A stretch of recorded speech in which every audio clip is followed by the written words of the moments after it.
Hello, good evening. A woman from Rugeley is calling for the General Medical Council to investigate a surgeon after her husband died during a routine operation at Stafford Hospital. Vernon went in to have his gallbladder removed. It's one of the most common procedures carried out in hospitals today, and earlier this year the Trust admitted responsibility for Brian's death.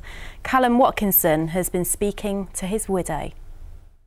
Brian Vernon went into Stafford Hospital in 2009 for keyhole surgery to remove his gallbladder.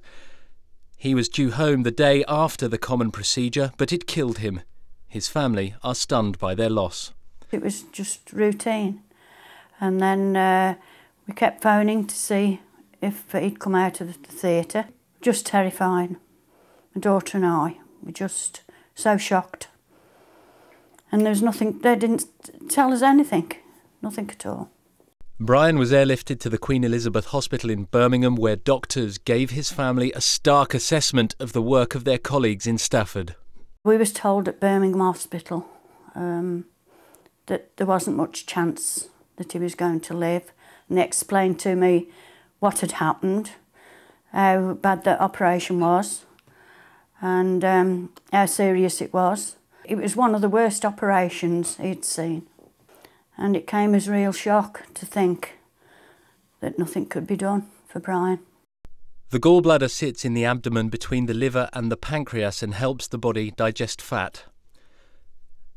A surgeon removing it is supposed to cut here, but in Brian's case the incision was higher, cutting an artery, puncturing a vein and depriving his liver of blood. We're a very close family, and it also affected his sister. She didn't get over it and she died in January.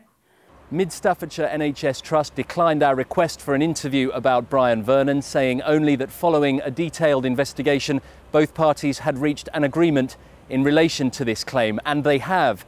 Following a civil action brought by Sylvia earlier this year, she received a full admission of responsibility and a 5-figure sum in compensation from the Trust.